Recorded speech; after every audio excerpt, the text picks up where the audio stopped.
All right. We good? Yep, I did. We all did temperature checks at the door. Yes. I got my hand sanitizer. I'm not wearing my face mask right now. Is that a problem?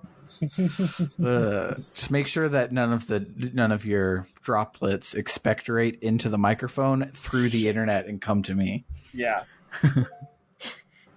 I have been licking my mic. I hope that's not a problem. It's probably fine. It looks like an ice cream cone. Fuck it, we'll do it live. Except we won't. I'm scared of ever turning that live switch back on again. That live episodes channel is just going to sit fucking empty because no, fuck it. This is embarrassing.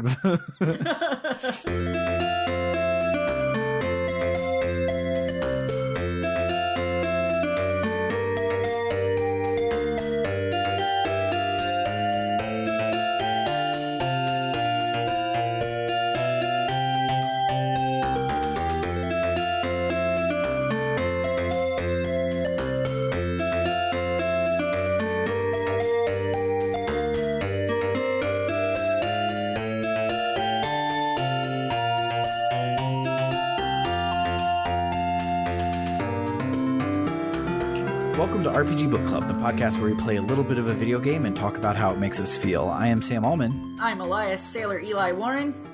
And I'm Maddy Grace Webben. And today we will be covering part 5 of Chrono Cross, covering the Marbule side quest and 4 of the 6 elemental dragons. But before we get to all of that, how is everyone's week? My week has had less drama. For reasons. I almost started quote. So I'm going to look. Fun fact for Go on. Fun fact for everyone. We recorded 9 minutes of this podcast and then we had a technical explosion and lost one of the tracks. So I almost started quoting word for word the exact riffs we had done earlier. I can fucking do that. I can repeat the entire fucking riff. Eli, it'd be pretty hard not to have less drama than last week. You certainly couldn't have more. I mean, the thing about implosions is that once something implodes, there's less of it. And then I made a very crass 9/11 joke. Yes, and I'm glad that part has been removed.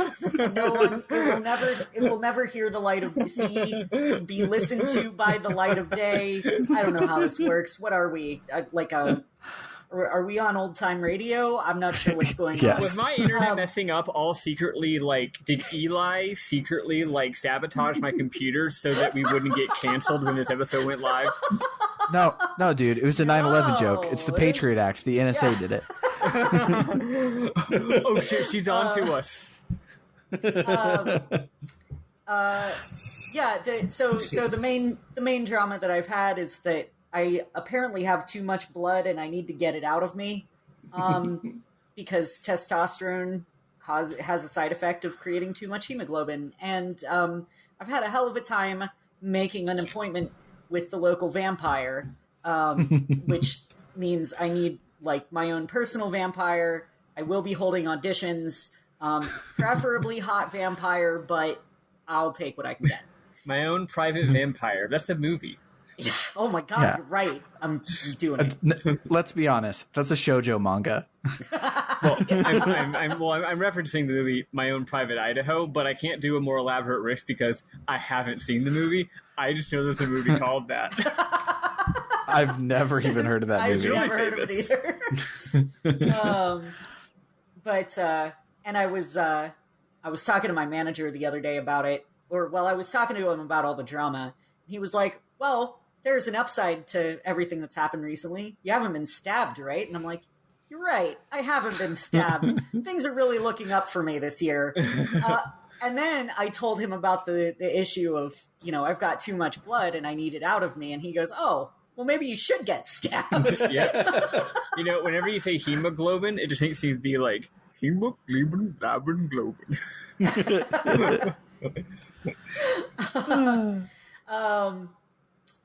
Yeah, so that's been things for me. Otherwise, it's been pretty quiet. Yeah, I have been following this guy on Twitter. He's on one of the JRPG podcasts. I apologize, I don't actually remember which one it is. I think it's RPG The After Years. But you're far too important to remember him. Listen, all the RPG podcasts besides us need to fucking go away because because you're competition. No, especially they're all the ones that are darling way better sweethearts, than and I us. love them. There are none that are way better than us. That's where I'm egotistical. We're the best one, but everyone else can hang around in our shadow. But his Twitter name is Troidal Power. I think he's on RPG The Golden Years / The After Years, or maybe he's on No One Can Know About This, the Final Fantasy one. I don't know. I don't remember which one he's on. I should have looked it up. But he, just out of the blue, like this last week, he's like, LOL, should I watch Stargate? And I was like, hell yeah, you should watch Stargate. So he started live tweeting Stargate. So I started watching Stargate again because it's really good. And it is good. I have on my Netflix approximately every show on my list that I need to watch. And they've been taunting me for years. And I finally started making progress. But Stargate has 17 seasons, so that's never going to fucking happen. And I'm just going to be watching Stargate else I now. was planning on watching.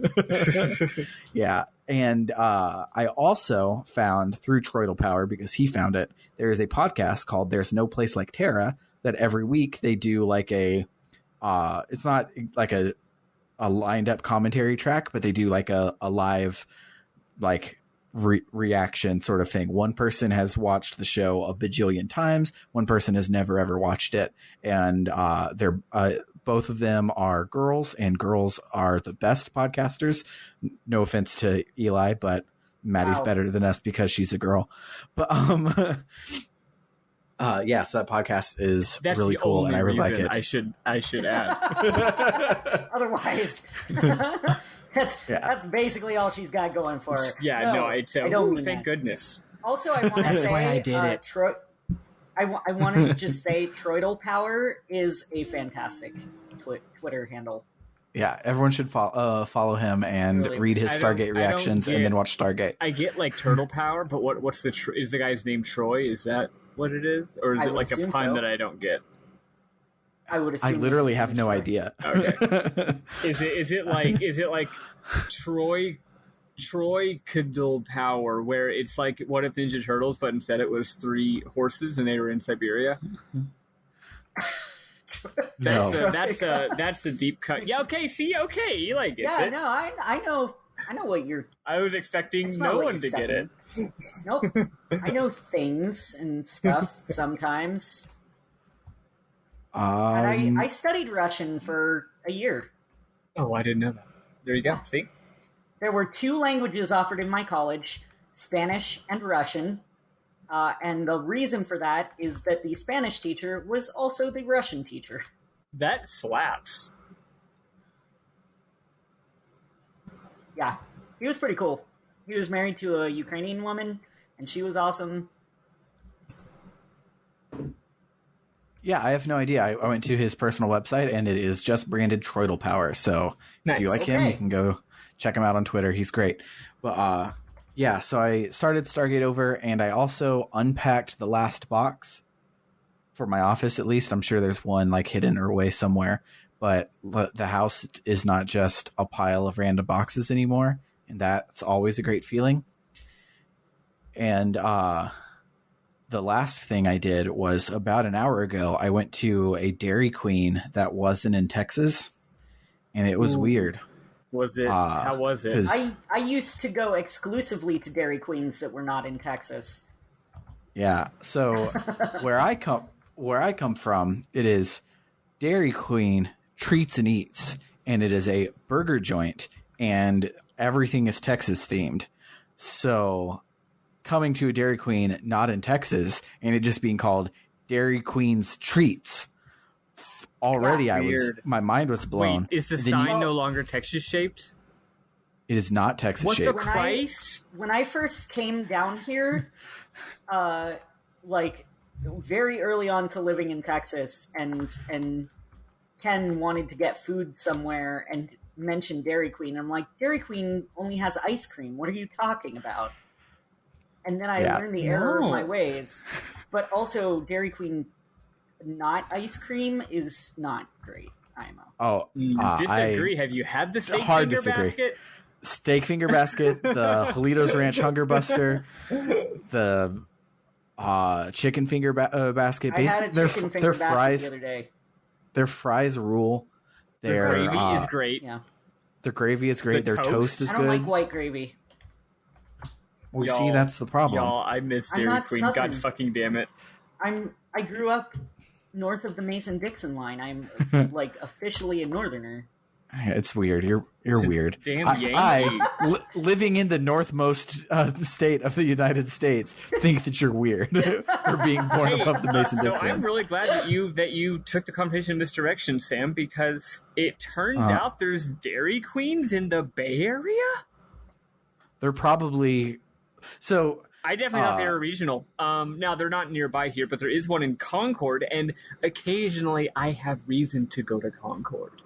So there we fucking go. You should stop next time you go by. Maybe it'll be good, because I've been to a Dairy Queen that had food in Florida, and it was okay. Like, there's just something about Texas Dairy Queens that are different. The menu's way different. Something just hits different. Cornbread is sweet, and it comes from a box. I think I might have just committed a hate crime. No. I agree with that one. Okay, cool. I have a friend from Alabama who would actually murder me for saying that. No, all cornbread comes from the same exact brand box. It's the white box with the blue letters on it. Yeah, that's the box. It's delicious. That's the cornbread box. Yeah.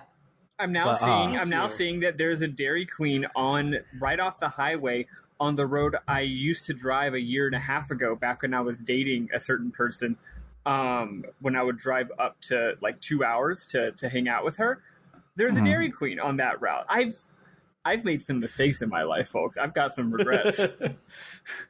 Yeah, you shouldn't have been dating that person. You should have just been going to Dairy Queen. Hey, sorry, I know we had a date planned tonight, but I'm at the Dairy Queen halfway from my place to your place.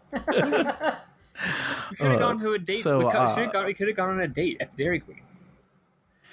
So the Dairy Queen I went to today, we were going there for ice cream, because I figured they would only have ice cream here. But it still was so weird to walk in, and it's like, the like Domino's and the Pizza Huts that are in a plaza where like you walk in and there's like not even elbow room. There's just the like front counter. Yeah, it's depressing. It was just that. And their menu was 3 screens, and half of one of them was real food. The rest of it was all treats. The only food they had was a burger, a chicken sandwich, a chicken finger basket, and a chili dog. And that was it. The entire total of their entire menu reduced down to 4 items, and the rest of it was ice cream. That's really depressing. It was a hoot. I'm now looking at the one in Concord to see if it's a real Dairy Queen or if I'm in for a bitter disappointment. Yeah. Though, to be fair, a blizzard fucking whips no matter where you are. So blizzard's great. The worst case is that you get a blizzard when you're driving. Oh, God. Just fucking travesty. I've got to have a blizzard. Yeah. This appears to be a real one. Appears to have chicken strip basket in the works. Nice. If they have it, I doubt they do. I think this is a Texas item. But if they have a Jalitos Ranch Hunger Buster, that is my favorite burger in the entire world, and they're starting to phase it out. Only one of them in the Austin area still carries it. Oh my God. And it makes me sad. Okay, well, next time I go home to my hometown, first of all, why didn't I go to Dairy Queen when I was in Bay City for Christmas? There's 2 of them, and it was an awful couple of days. That really would have made my weekend better if I had. It's like, hey, Mom and Dad, honestly, the Dairy Queen probably would have balanced out the transphobia.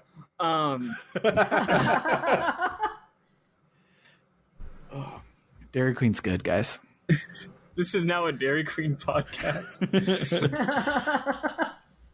But Dairy Queen, sponsor us. You're better than transphobia. Hell yeah. If you want, we can go re-record the July episode of Persona, except only talk about Dairy Queen instead of transphobia. We should send them a recording of this episode, tell them, please sponsor us. We already recorded the episode, and then and then say that we're not going to release it unless they give us money. We're going to hold our own podcast hostage until Dairy Queen sponsors us. Yeah. That sounds like a brilliant idea. This is a great idea. Why don't more people do that? Yeah. Yeah. So, besides the hostage situation, how was your week, Maddy?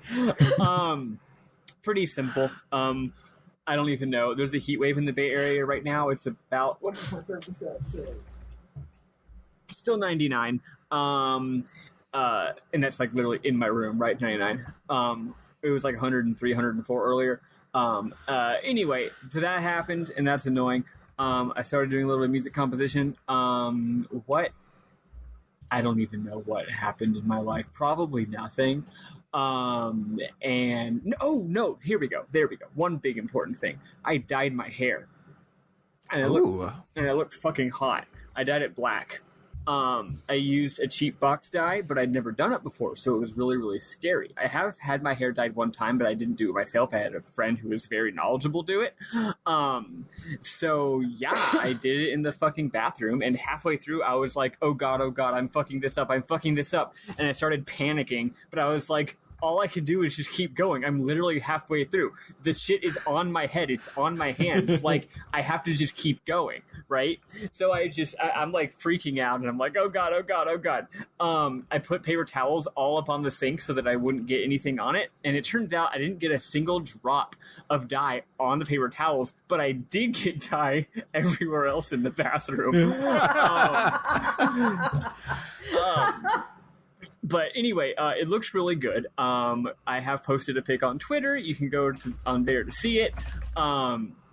Anyway, yeah, that's me. And then the final bit of interestingness was something that has already slipped my mind. So whatever. Oh yeah, one sort of funny thing. My sweet friend whom I've been letting borrow my PS4, even though I need to play it for .hacks, and also I want to play Final Fantasy 14. We've kind of been trading it back and forth. She was going to return it yesterday, even though I told her she didn't need to because we're not recording .hack tomorrow. And when she gets here in the car to deliver it, she realizes that she forgot the controller. So that was a silly goof. So that's it. I just am going through. I've actually gotten over my FF14 withdrawal. I'm okay now. I can last however long. I can quit anytime. No, yeah. No, I can't quit. But I'm saying that the withdrawal. I'm saying that the withdrawal. I do not actively ache for it like I did the first couple of days. So now I'm just like, you know what? Get it back whenever. It's fine as long as you get it back by like next Saturday, so I can play .hack. We're good. Good. Anyway, that's it. My hair is black. I want to go to Dairy Queen. That's it. So yeah, let's listen to another Marbule field theme. You'll notice a trend today, and then we will talk about the plot to this game.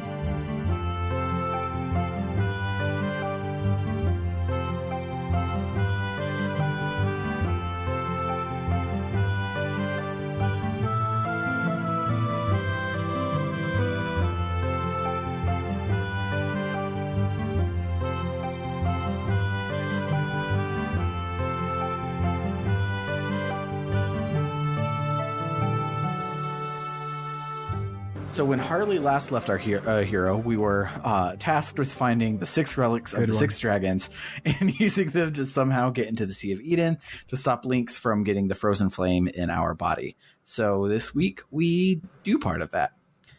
And real quick, off the top, I will cover the water and the fire dragons simultaneously, and they go a little something like this. We go to where they were the last time we saw them, Water Dragon Isle and Mount Pyre, respectively.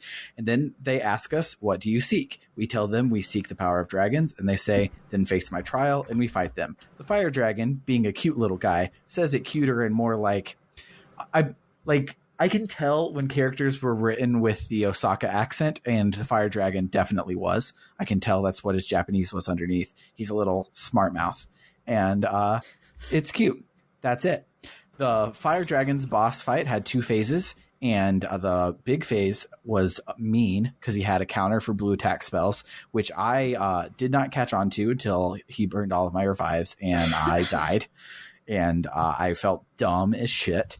I actually died not even running away because I was about to run away, but I saw him like hunched over and I'm like, I got this. This is his last 10%, and my strong guy is the one left alive. I can do this. I could not do that. I would have been like, yeah, I would never I would not fucking run away if they went into injured pose. I'd be like, oh, hell yeah, no, I got this. Yeah, no, even though it's like away. Yeah, even though my Arrested Development narrator would be saying, "You do not you got said that this," you felt I would dumb try for anyways. not figuring out it was a counter until the end of the battle. Well, you know when I found out it was a counter? When you said it was a counter in the Discord after I'd already beaten the game, beaten that week's plot, which is weird because if I recall, I was definitely using lots of water spells, so I guess I just tanked it.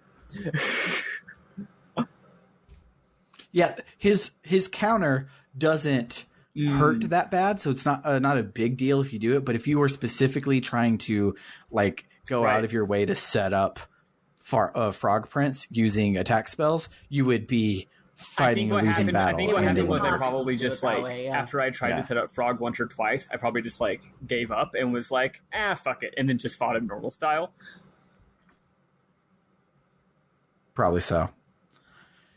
But the him having a counter in a game without turns kind of just makes it seem like he's just fast, and it made it not obvious he was countering me, even though it was the same move on the person that casts a spell every time.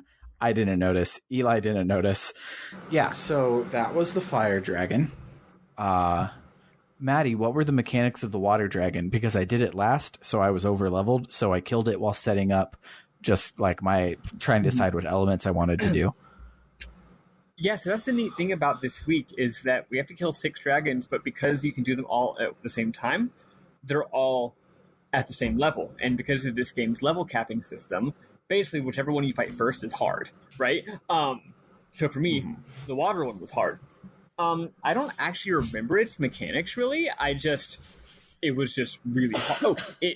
Shit ton of magic. It's very heavy on the magic, because like the other ones, like the fire one, aside from its counter, didn't do a lot of magic. It had a fire breath and an inferno, but most of the time it just punched. And I believe the black dragon also was pretty light on the magic.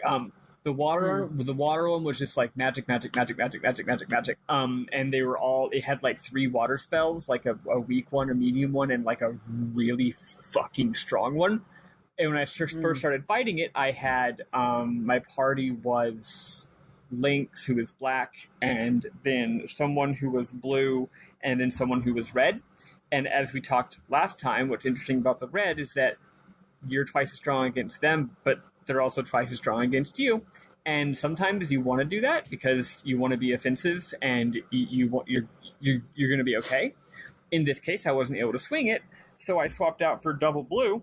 I think that's when I made that change, and I was just playing a really defensive battle, right? Because its strongest spell hits so hard that it's like, no, if my party members can't survive this attack, it doesn't fucking matter how much damage I'm doing, right? So I'll make them blue. But then I realized, so this week, I hollered at them in the chat. I said, hey, both of y'all, pro tip for this week, use the fucking summon. And I don't know if y'all had already been doing it. We hadn't talked about it. But summons are cool as hell in this game. They're a super pain in the ass to do, but the first time I did a summon, I forget what dungeon I was in, but I was literally just like, wow, that was a pain in the butt. I wonder how much damage it's going to do. I was streaming, right? And to be clear, the most damage I've done in a single attack in this game thus far is a spell where it was like a good spell and I had same type attack bonus and I had field advantage and it did like 300 or 400, maybe like 300. And I was like, wow. And like, if you get a critical hit on a physical attack, you might do like 150. Anyway, I was like, I really hope this summon does enough damage to make it worth all the pain in the ass it was, but it probably won't. And then it did 1,200 damage to the entire enemy party, and I lost my shit.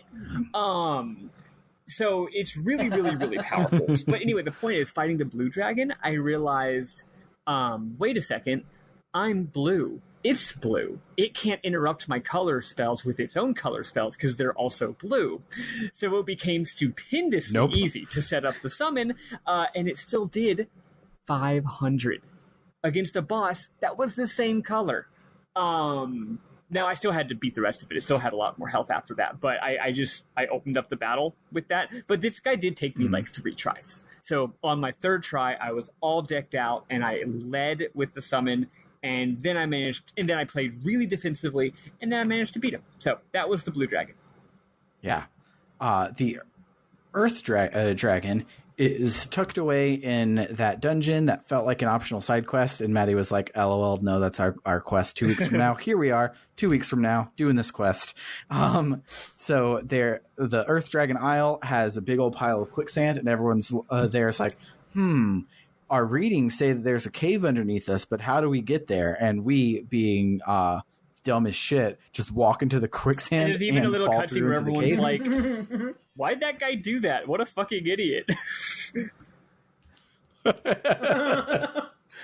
And so we explore this little dungeon, and if you're me, you get a Fossicker for Sprig because Fossickers are really fucking strong. But then otherwise you got to a point, and there was a rock roach that was sleeping Snorlax style in the way. You couldn't get out. So you tell the explorers, and they're like, hey, we'll come back with explosives to blow the rock roaches away. And so now they have come back, and you go down there, and they're like, hey, you 17-year-old old child, have some high-quality C4 explosives to play with and keep on going in this dungeon. They, of course, don't know we're a 17-year-old child, but I still think it's hilarious. Like, if you look in the items menu, it will like pull up a picture of it. It's like military grade explosives that they just handed out to this person. So this game takes place in Texas. So the mini dungeon continues, and there are 3 sand streams and 1 inoperable sand boil.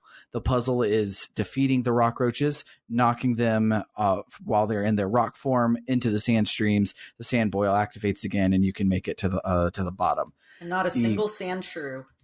Not a single one. Just some sand boils. Gross. I just in my head saw a sand shrew with Boyle Kid from Fairly Odd Parents Boyle on it. So the 3rd rock roach won't fight us for some reason, so we use those explosives to blow it up instead of pushing it. I don't know why it wasn't like, hey, here's a little combat challenge, fight all of them, or here's a little like special dungeon thing, blow up all of them. The fact that it was like different ways to do the same thing was weird, and it just seemed like it was wasting our time, because I got to the 3rd one and I had not talked to the guy that gives me the explosives. So I then had to go like check everywhere. I realized right away I didn't want to do that, because if you miss one item, like who knows if it's in fucking Gold Dove or something like that. So I looked online, and it's just the person right outside, but it's still like, why was it different? I don't know. I didn't like it. But the Earth Dragon is pretty easy. We ride the sand boil to the Earth Dragon's bedroom. He's like, what do you seek? And we're like, we seek the dragon's power. And he's like, then face my trials. And he was the first one I did, and he was really easy. The first one I did too. I don't remember anything about him. I know he did Earthquake, and it was kind of scary, but then I healed, and then I punched him in his face a lot, and he died. Yeah, so he was super easy to get through. And I was like, oh, I hope they're all this easy. Let's go to Mount Pyre and figure it out.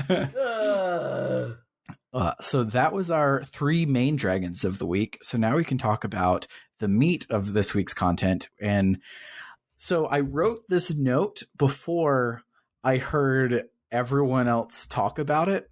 And the sentence in my note is, we can talk about the meat of the content this week, and frankly, one of the best scenes in a JRPG, period, the restoration of Marbule. And then Bernard said it was boring, and the Let's Play said that it was a waste of time, and like Let's Play even said the music was bad. Like, everyone hates this. I thought it was the best thing I've ever played, so I don't fucking know. I really fucking like it.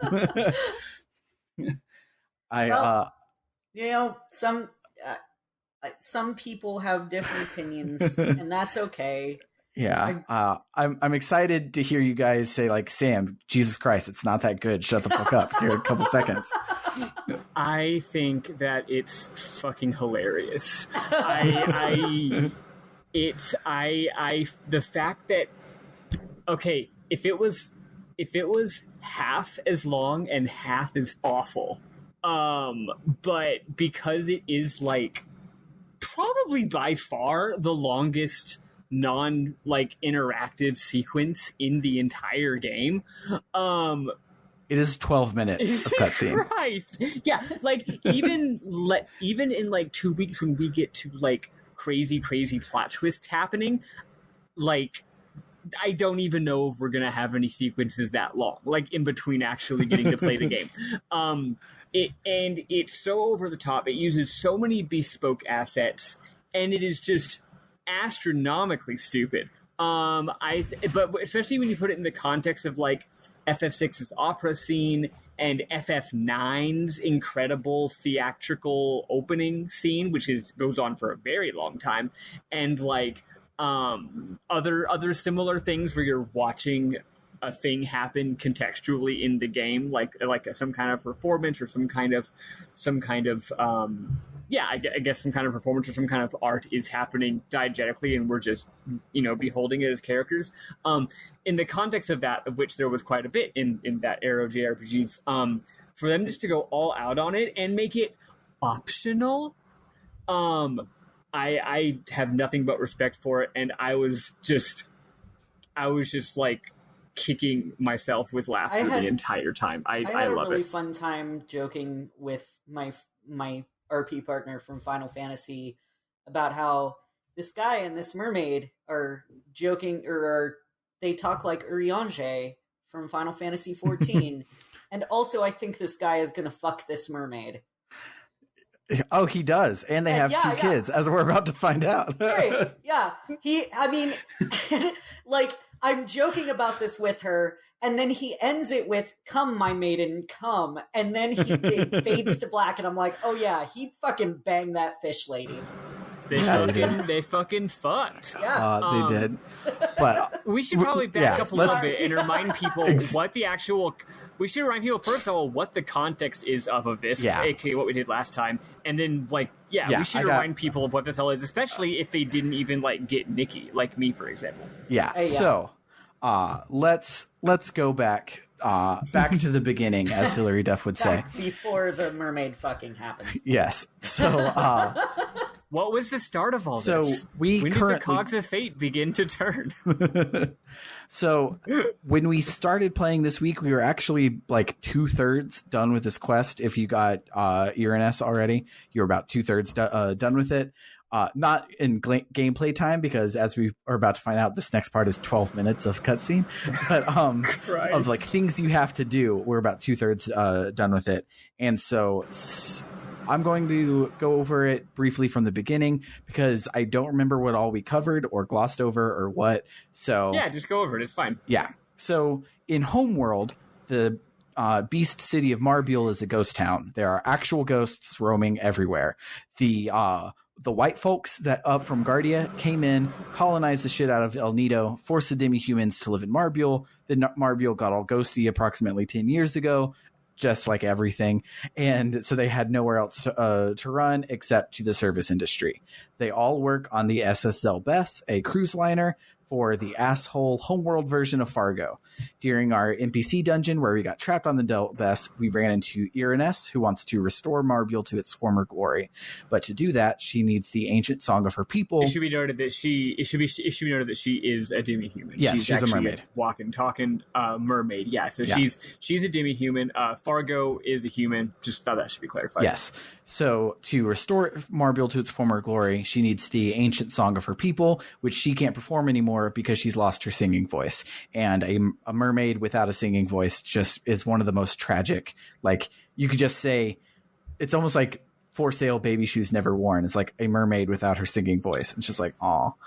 But So on the Zelbest somewhere is the Sage of Marbule, who knows the song. There's also Nikki and Miki, who are part of the Magical Dreamers traveling performance troupe, and they're on the Zelbest. So we make all these people meet each other, which kicks off the whole ball rolling. First, we take Irenes to meet Fargo, and through their dialogue, we learn that Fargo is drinking to forget the past because Irenes' sister, Zelbest, name of the ship, and Fargo got fucking jiggy with it. Former name of the ship. As we'll find out later, yes. But she and Fargo fucked and made Nikki and Marcy. So Nikki and Marcy are both half mermaid, which is kind of cool as shit. It's probably why Nikki is so hot. But yeah. So Zelbest died in childbirth with Marcy, and Fargo turned his back on his kids in sadness. So Nikki grew up in the Magical Dreamers. Marcy grew up at Viper Manor with Lucia. When Zelbest was alive, Fargo and Zelbest talked about uniting humans and demi-humans, but Fargo has since been a little shit instead and kind of enslaved all of the demi-humans. Oops. He doesn't want humans to be in Marbule, so no one can do it. He's literally like, well, I don't want humans to ruin your ancient home, so I'm going to just let it fucking rot and not let anybody live there. And he's an interesting example. He's one of those bad guys who knows he's a bad guy, but is like so given up on life that they just can't try to not be bad anymore. Kind of like Darth Vader, now that I think about it, right? It's like, I don't think I'm doing the right thing. I just don't have any hope for myself as a person. So I guess this is just what I'm doing now. Real piece of shit, real piece of work. But Nikki sees some good in his father. Yes. So Irenes asks him to free the sage, and he refuses, which then kicks us off on our quest before to go and find the sage to get into the Dead Sea, which we've already covered. But while we are a cat in the quest, we can go over and see Nikki and Irenes talking in Nikki's dressing room. And Irenes is telling Nikki that there's a specific song that will restore Marbule. And she doesn't tell Nikki this right now, but she's like, your mom was like the former sage. You are half mermaid. You can sing the song. Let's go and do it. The sage is the only one that can teach it. It's a magical bullshit. You got to get the magic part involved. Further along in that quest, after we're human again, or fungus man, or alien with a globe on its head, whatever, Nikki dramatically realizes that Fargo is indeed his absentee father because he remembers his mom from before the circus, only barely remembers his dad, but he remembers making a scratch in the finish on her dressing table, which Fargo now has as like his precious. He opens it while he's drunk and cries into the mirror. He's a piece of work. So we get the fiddler crab from the sage, and Nikki meets up with the sage and asks to learn the legendary song of Marbule. That was all of the unskippable part of the quest, and the rest of it begins now. This is new information if you didn't go get Irenes back when we did. So we are invited by Nikki to come to the Magical Dreamers ship, where we hatch a plan. Irenes and the sage are going to teach the instrumentation of the song to all of the demi-humans on the ship because their instruments aren't really fit for humans. But Nikki and Miki will perform the lyrics and the dance. But to do all of that, they have to get the ship close to Marbule, but it's chained to the Zelbest's ship because Fargo is the aforementioned asshole dictator that has basically tricked everyone into indentured servitude forever. So the only way to move the Magical Dreamer ship is to move the Zelbest as well. Nikki asks Irenes to convince Fargo to move the ship over to Marbule as she has the best chance, but we try that and it doesn't work, so we're left not knowing what to do. But now that we have another world Fargo's in our party, who better to give you a pep talk than yourself? So we take Fargo to Fargo. I could give you a million different answers that are way better. Yeah, I as a trans with depression, I think that job of that personally. But anyway, no. But he's like, yeah, we gotta go steal the song, and Link's like, it's not stealing, dude. If we're stealing it from ourselves. So that's a great timely reference. We take very topical. we take the evil robot us's to go and see Fargo, and Fargo says that the NPC Fargo is a shell of a man, not worthy to be called Fargo, and he picks him up like by the throat like an anime badass, like he's going to choke slam him, and Fargo then basically identity thieves NPC Fargo and like just gets on the horn. He's like, hey everybody, this is now called the SS Invisible and we're going to drive down to Marbule. And NPC Fargo is like, yeah, but the ship can't sail. I don't have any sails. And Fargo is like, you know those giant oars? They're not for show. We have a lot of people here ready to mutiny your ass to man the oars. So I guess we're just going to do that instead. But if it's invincible, how can they see it? God damn it, Eli. Now, okay, was that just a silly Eli joke, or was that the stupid old movie? I so wish I could. I so wish I could claim credit for that. It's a World of Warcraft meme. Oh well, it's also from like a really dumb '90s comedy movie. Nice. Oh, okay, yeah, cool. I forget which one. I think I probably haven't. I feel like it's something with Ben Stiller. Like maybe it's fucking Zoolander. Maybe I don't know. Is it Mystery Men? It might be Mystery Men. That would make sense. Oh, I do love Mystery Men. Anyway, Yeah. I wanted to put one on. I love the scene how, like you said, Fargo goes to give Fargo a pep talk. It doesn't work at all. No, and so then our Fargo just gives up and he's like, fine, fuck it. And then he just goes to the microphone and is like, hey, hoist the mainsail. We're going to Marbule. I'm Fargo. And I'm also Fargo. And the bad Fargo just sits there and deals with it because he's a fucking pussy. He really is. So yeah, the demi-human sees the means of production and row us ashore to Marbule. As soon as we arrive, the magical dreamer ship, the side of their ship opens up and their boat is fucking cool and has a stage built into the side of it. So like in this fantasy world, that's how they take their shows on the road, because nobody has a fucking amphitheater when there's monsters outside. There's no way you can just like go to whatever Broadway capable playhouse they have in every show. No, they just roll up to the dock, drop the side of it, bring their playhouse with them. It's fucking cool. They have their entire venue it's with like, them. It's so cool. Also, think of how much easier that is. You don't have to be setting up and tearing down every 5 seconds. No, you just lock everything so it doesn't get lost at sea and just drive. It's fucking cool. I love it so much. And again, I write in my notes, what follows is the coolest 12 minutes in JRPG history. I'm sorry, FF6's opera. Chrono Cross's rock opera is just better by a landslide, and I'm the only person that thinks that.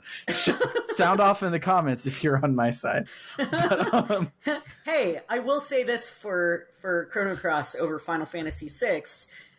Final Fantasy VI does not have a man fucking a mermaid.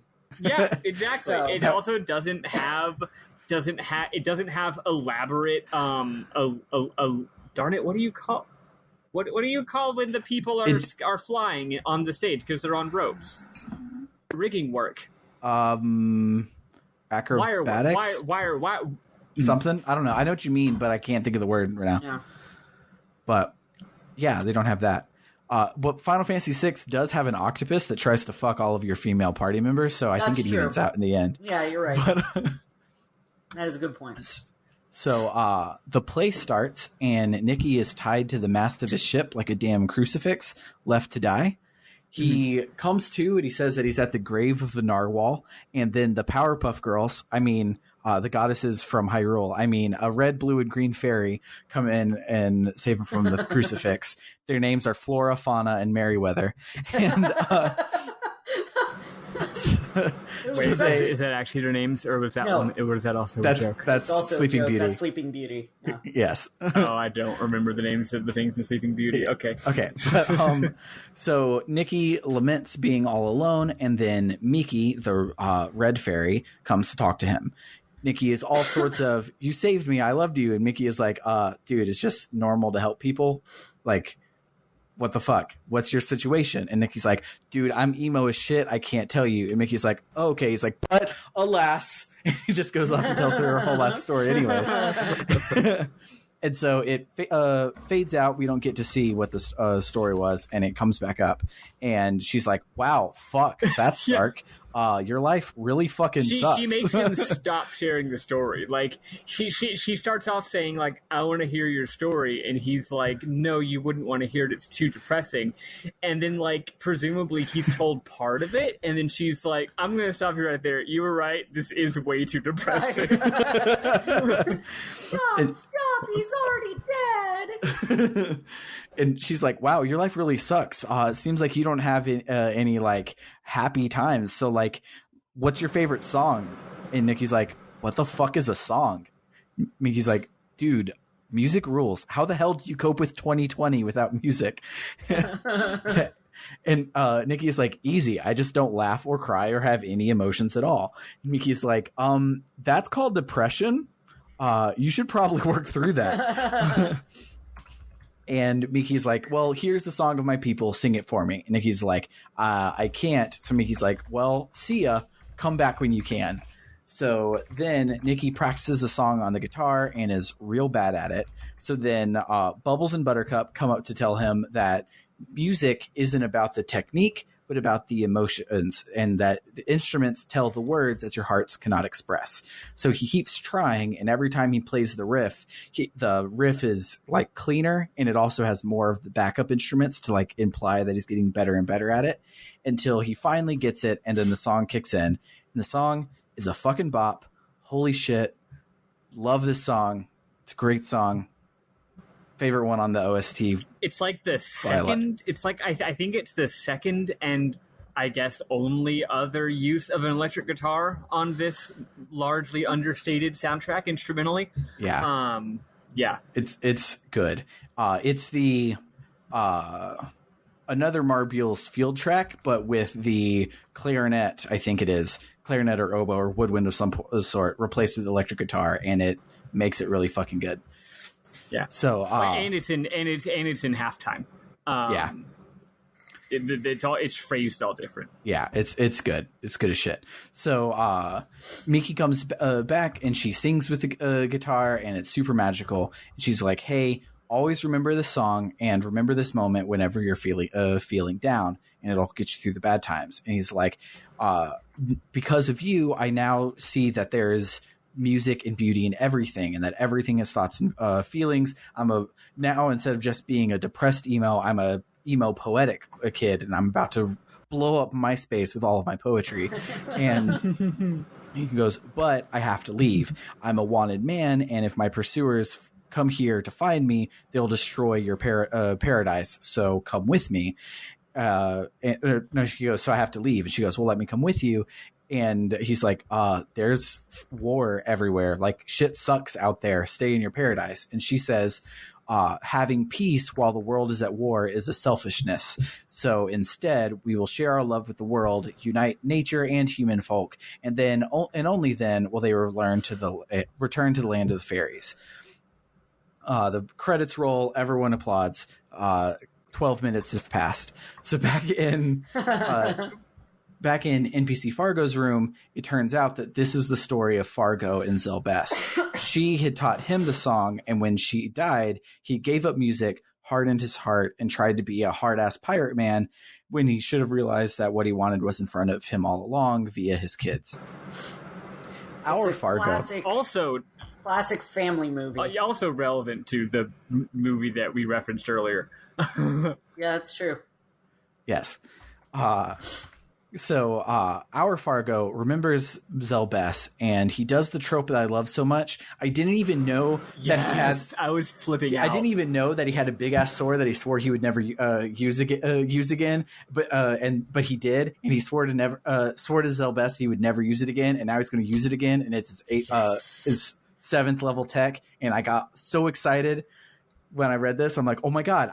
Why didn't you have a ridiculously sized sword on your back and you fight with daggers or some shit?" Like, I wasn't ready. I wasn't ready for this. I was not prepared. But love that trope. It's such a good trope. And the move itself is kind of lackluster. It does a lot of damage, but it's not that interesting to look at. I still don't have any of those level 7 techs. Why do I not have enough stars? Like, I have the techs, but it's not letting me use them. They don't show up in my thing. Did you? So you fought every boss we fought. I've got level 7. Did you? Yeah, you fought every boss. I have level 7. Okay, I have level 7 unlocked. Mm-hmm. It lets me put anything there that would fit in level 7, except for their level 7 techs. The techs just won't. They're grayed out in the list of elementals. That's weird. Are you thinking of level? Does it have a star or a little yin yang? Because the stars are summons and they are actually level 8. No, it's not a star. Yeah. Like I can't use invincible. I can't use top shot or whatever it's called. Like it won't let me set them, and every other tech has been set automatically. Yeah. This one you do have to set. That's weird. And it won't let me do it. Like I'll clear out that space and it'll just like go meh, meh, meh, anytime I press it. And I don't know what I'm fucking doing wrong and it's pissing me off. That's weird. We'll like FaceTime or something to I can see what you're doing and what I'm doing and we can compare like star levels and shit. But if you have the space for it, it should just go in. 33 at this point. Okay, I think I'm right about there. I don't know, but that's weird. We'll have to take a look at that. I have no clue. Yeah, because I've got one for Zoa that I can't use. I got one for Norris that I can't use. It's that's infuriating. Weird. And there's no answers online because nobody knows anything about this game. Yeah, like that. Brings up like the reason we wanted to play Chrono Cross on this podcast is Chrono Cross fits our a theme of games that are really good but not a lot of people actually played, but it's a sequel to the best game of all time, so we had to go through one to get here. But it's been like super frustrating trying to figure out what the hell I'm doing because there is no info about this game online. Yeah. Except on IGN, and that guide is terrible. It's really bad. But anywho, so we make our way to Marbule, and all of the ghosts are real now. Toma gets freaked the fuck out and leave, and we commit genocide again. And so we kill all of the Lagunates wholesale. There are way too many. It's real boring, but the music fucking whips. So who cares? Because the music still whips. It's also very easy. Yeah, it's not hard. It's just like waste 20 minutes of game time slaughtering all of these dudes. And we do. So when we slaughter all of the ghosts, it makes a dragon cry in the far off distance. This dragon is the black dragon, which was sleeping in another world. You can go kill it now if you want to, or if you wanted to wait to do it next week. It's just a box fight. No big deal. Not really any resolution to the Marbule of it all. That will come later, but this was the end of all of the have to do shit. There will be, after the shit we do next week, there will be a time where you can go around and do another round of side quests, and if you go back to Marbule, it's like everyone moved back in and is happy. But yeah, that's about all we are talking about for the week. So let's listen to that rock opera version of the Magical Dreamers, the Wind, Star, and Seas, or Wind, Star, and Fire, Earth, Wind, Water, Ice, Heart, or whatever. And Earth, Wind, Fire. And then instead of talking about all of the references and density that there was this week, since we're kind of in the middle of a chapter, and no side quest is blocked off from us yet, we'll instead talk about all the side quests that are available to us, just kind of as a list of optional shit you can do next week if you want. If any of them are super cool, we'll talk about them when we get to this section next week.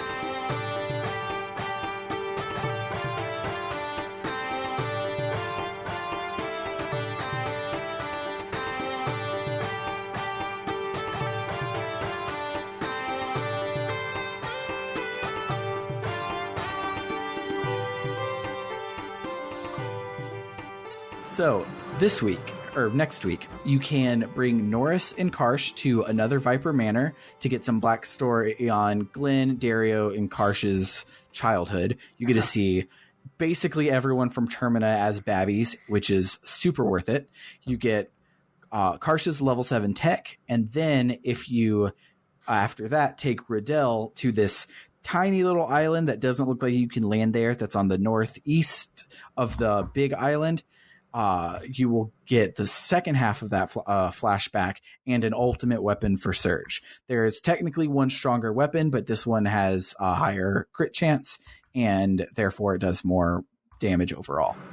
But that's a very cool thing, and you should probably do it because ultimate weapons are cool.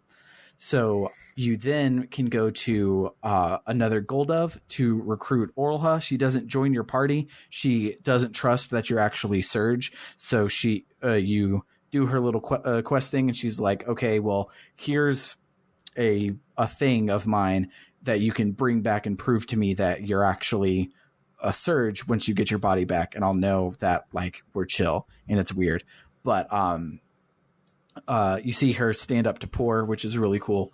But you also get some cool info about the dragons from the Sage, but that part only really matters after you finish the Dragon Quest. So do it after you finish Dragon Quest 7 in 110 hours. Ooh, that'll be a while. So some level 7 texts that you can get are if you take Janice to Specchio in the Bend of Time, he just hands her tech. It's really easy. You can take Fungi to his cave in the forest to get his. You can take Orcha to Arnie Village's tavern where his brother is cooking, and you can get his from there. Starkey gets an ultimate weapon and his ultimate move from the giant swordfish in Arnie.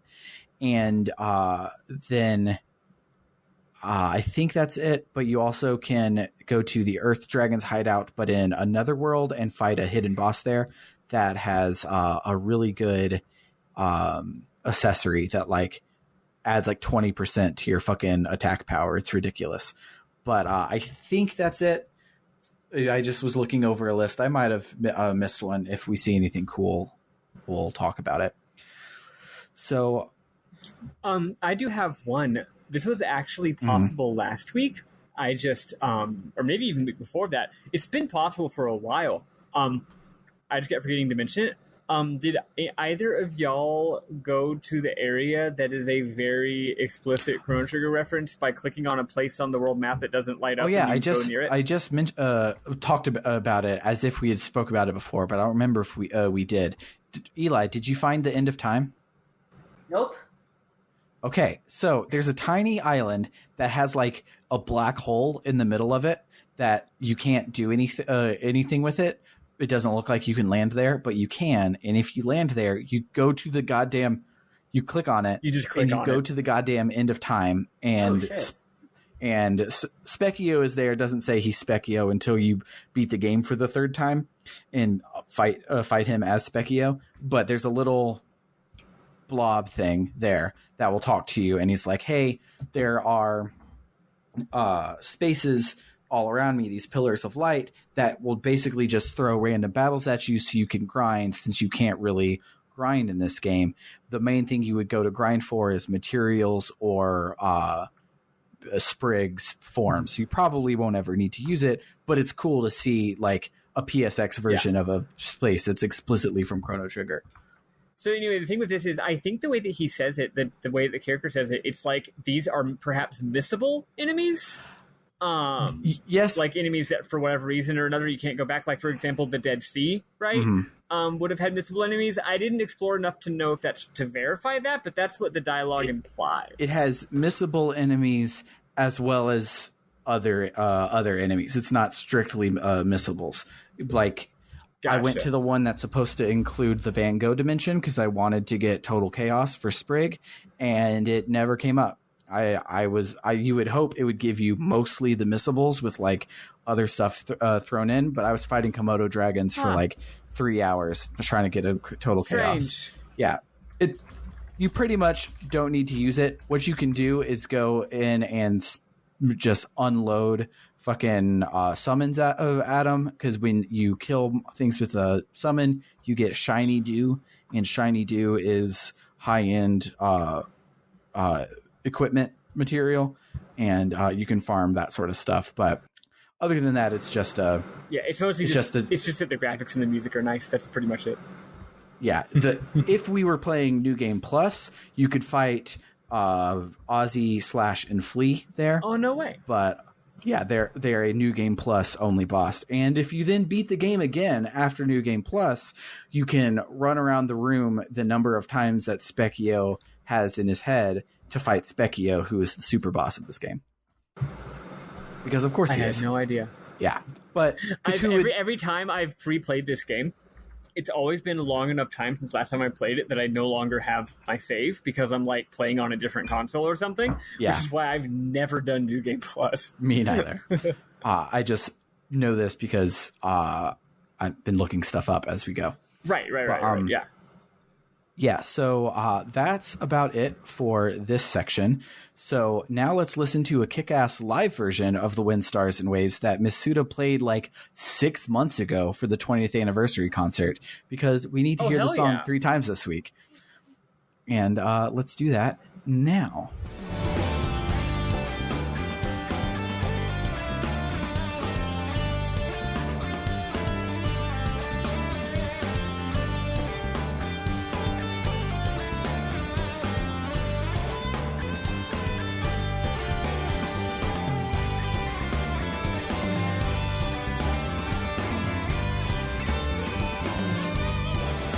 Memorable moments. I only have one.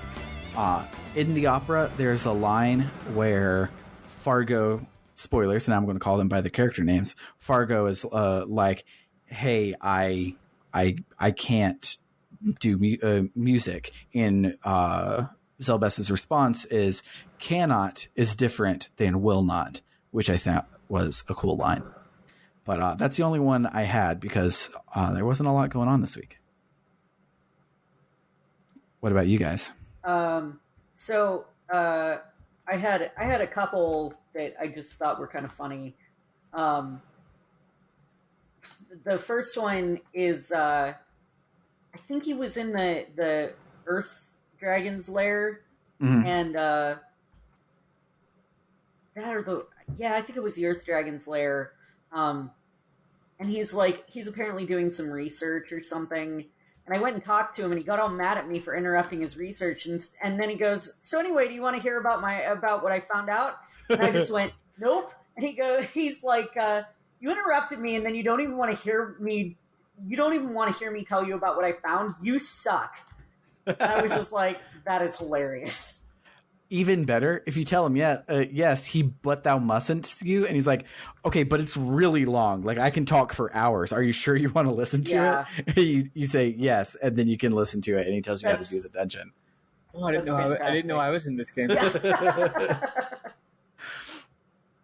I have explicitly warned people before. Someone's been like, "Hey, I heard that you said." Someone recently came on Discord was like, "Hey, I recently was listening to one of your pods, or maybe they were watching one of my streams, and they were like, and you said, XYZ opinion."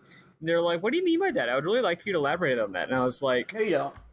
Honestly, and I was like, honestly, I don't have time to elaborate on it. It's a really big fucking thing. I'm glad to chat about it, but I've got about 5 minutes, so ask me later. Or maybe I legitimately warned them. What I did say, I was like, I'm actually going to be streaming a game in the next few weeks where I might discuss this topic while I'm streaming, so you could just watch that. It'll take like an hour.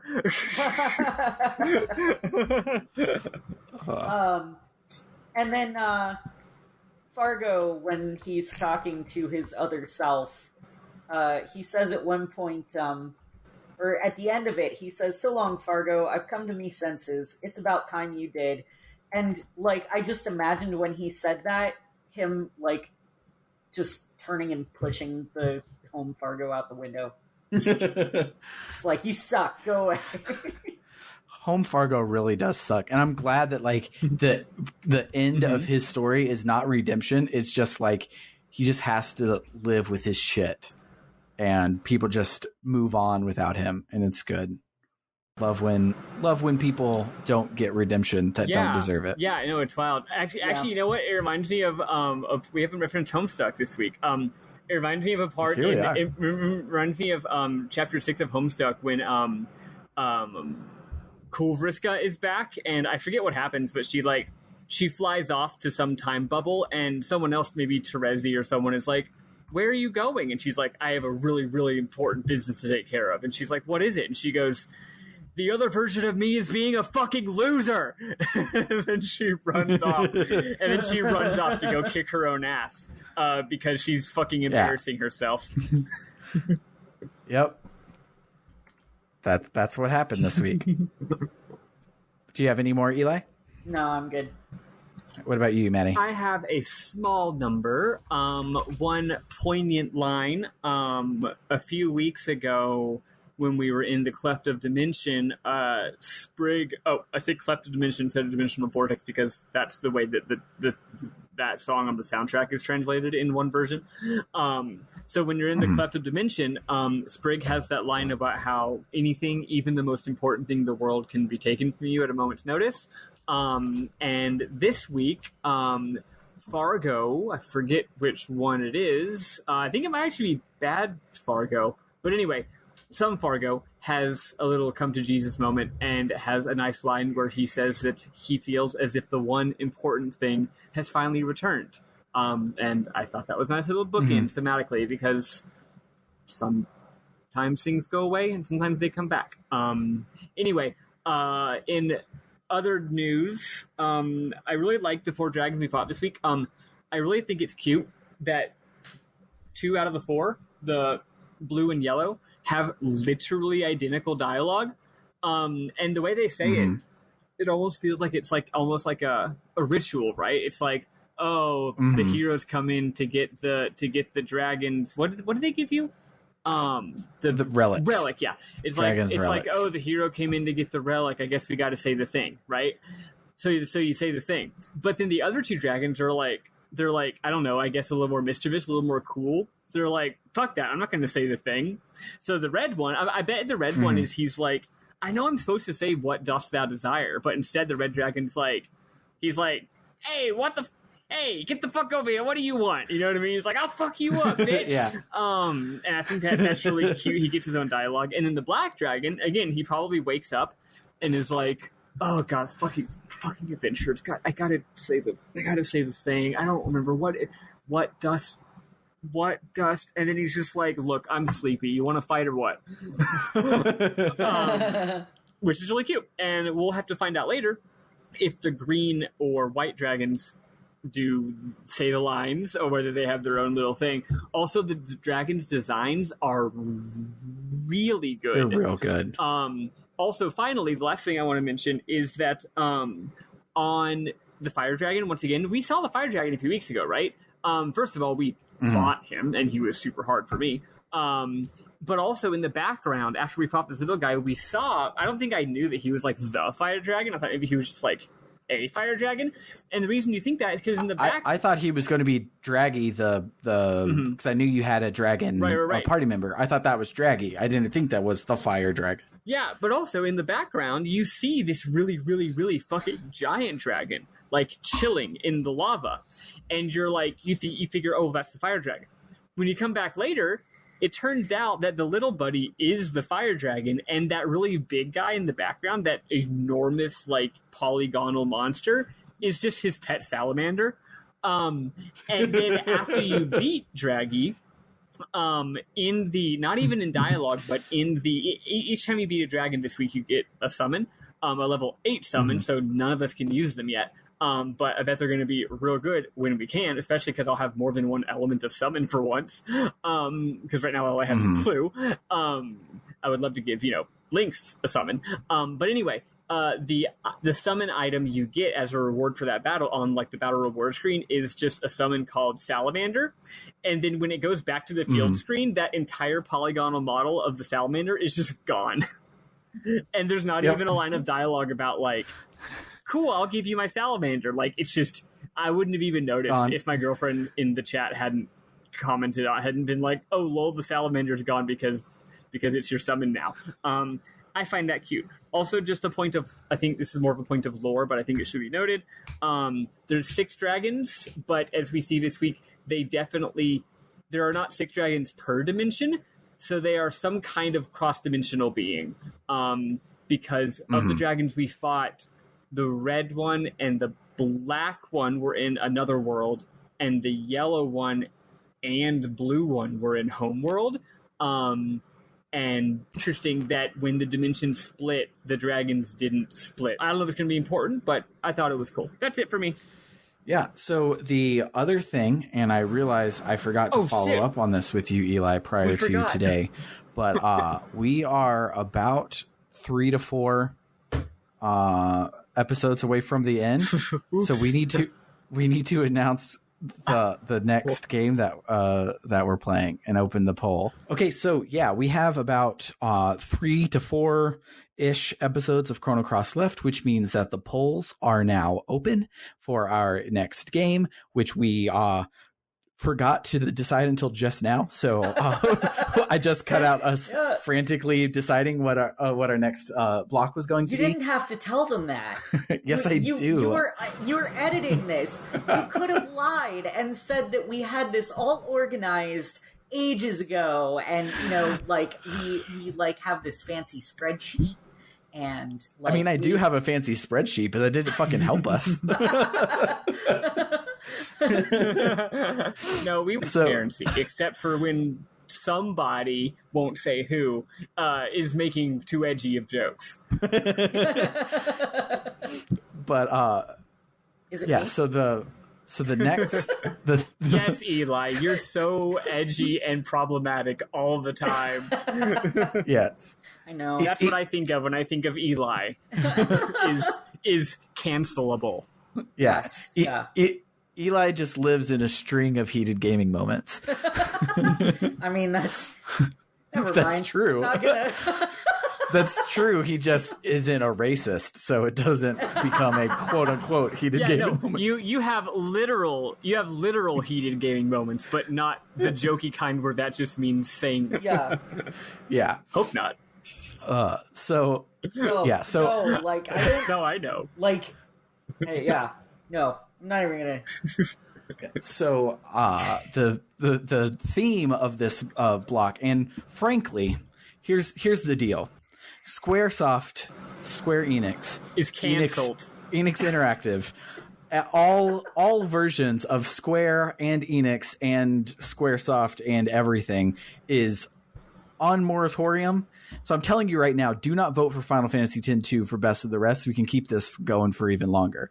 We don't Society has progressed beyond the need for Squeenix. Yes. No more Squeenix. No more Squeenix, because there are a lot, like we wanted this podcast when it started. We were like, let's play some weird ass shit, and it'll be new for all of us, because like I've played most of Chrono Cross before. Maddy's played all of Chrono Cross before.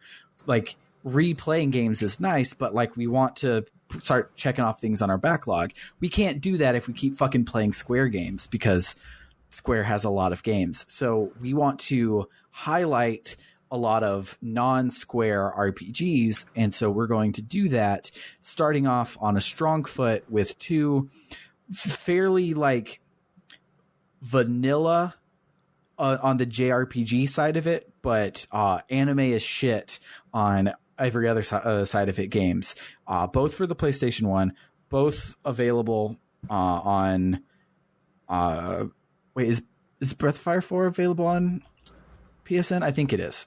I think 3's not, but 4 is. I don't know. They're available in places. You can find them. They're not expensive. For like digital versions. Real versions are expensive as shit. I'm getting ahead of myself. This is a very bad sentence. This is a sentence that my teacher would have drawn a big red line all the way through and just said, cut the sentence. I'm not cutting the sentence. Anywho, Breath of Fire 4 and Lunar, the Silver Star Story complete.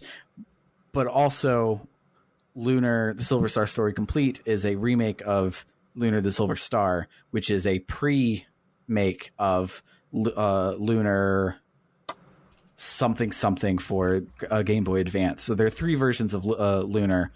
They should all be the same game, as long as it's not Lunar Eternal Blue. So any of those will probably be good to go. Also, frankly, the distinctions between which version's which, that doesn't really matter, because right now we're to play, and if y'all vote for Lunar, then going on with that. We'll think of something there.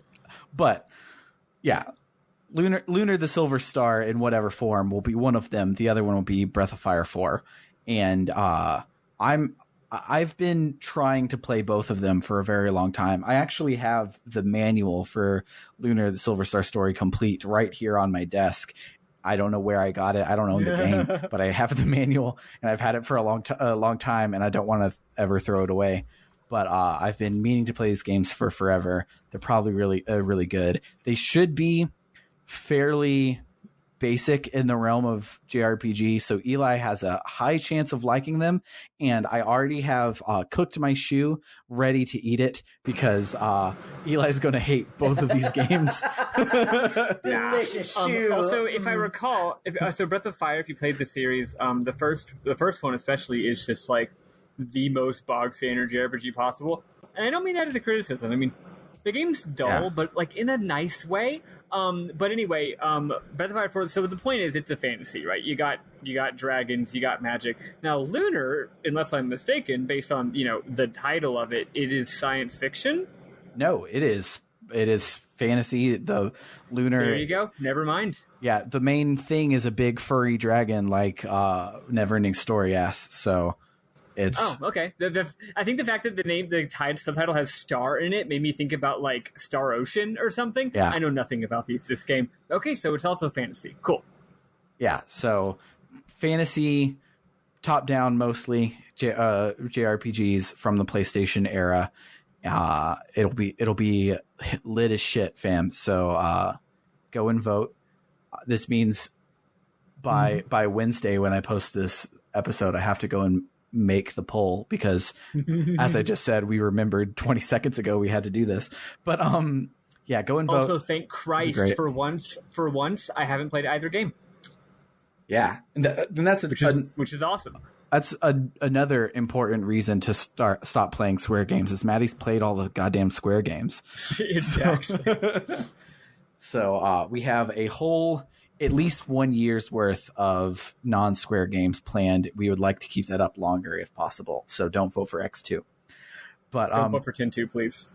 Yeah, so vote for these games. You can do that on our Ko-fi. Still sounds bad. Still don't like it. On our Ko-fi at ko-fi.com/RPG Book Club. And there will be a link by the time you hear this on what to vote for. And not what to vote for, how to vote. I mean, you can vote for whatever you want. I'm not going to be like, here's the link, only vote for Breath of Fire. But you should vote for Breath of Fire. It's gorgeous. Anywho, I should have wrote notes for this part. I'm just off the goddamn rails. It's late. I need to fucking go to bed. But if you want to just hang out with us and shit, you can do so by following all the links on our website at www.rpgbook.club. Has a link to our Discord. Shout out to our new friend, My Afro Ate My Homework. No, My Afro Ate My Dog, I think it is. Double checking. I love it. I love that name. I must have missed this. Yes, his name is My Afro Ate My Dog. He's that's fantastic. He is a darling child. He has already supported us on our Ko-fi, and he only showed up like yesterday. Holy moly! What a hero! Yeah, he's great. Love him. We also have a new friend that showed up to say hi and then disappeared. His name is Misk, as in miscellaneous. He showed up to be like, hey, Suikoden rules. And we're like, cool. And that's all he's ever said. But talk more, Misk. We love you. And yeah, that's it. Shout outs to all of our cool friends. Go and vote on our Ko-fi and tell Ko-fi to change their name back to Ko-fi. It never was, but tell them to change it anyways. And hey guys, if Donald Trump had a crowdfunding website, it would be called Ko-fi. Yeah.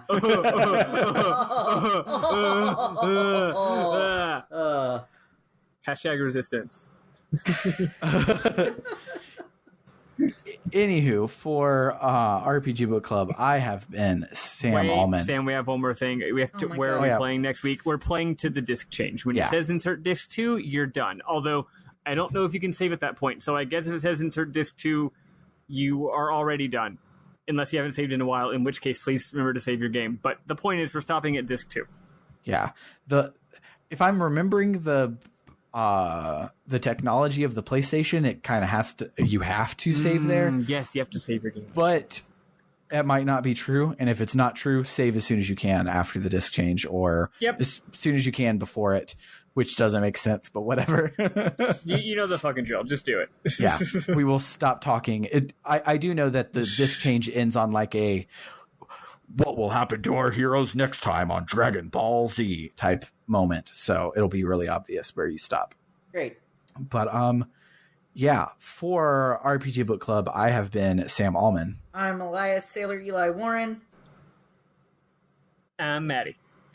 Go and eat some Dairy Queen, some delicious ice cream and treats if you happen to be in a part of the country where they have food. Dairy Queen, sponsor us. Go to Dairy Queen and use the coupon RPG20 to get 20% off your order.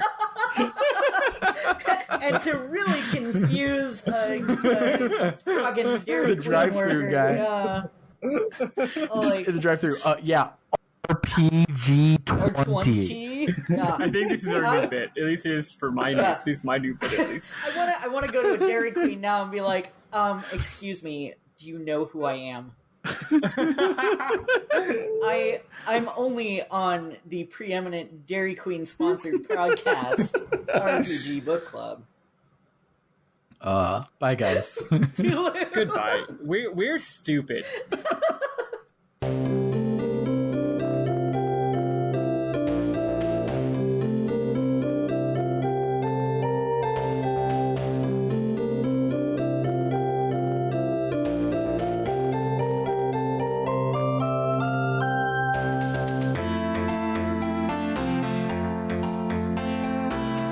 I didn't give myself a clean break. I'm going to do that now. Hopefully, I can find a way to make that end. Because I need to do this timeline. Good luck, future Sam. Here we are. Problem for future Sam. Here we are 33 minutes into the middle of our third recording, and I forget to drop a note. So, fuck you, future Sam. You're gonna come back to this later and be like, how could he say that? I'm so mean. Oh, my feelings are hurt.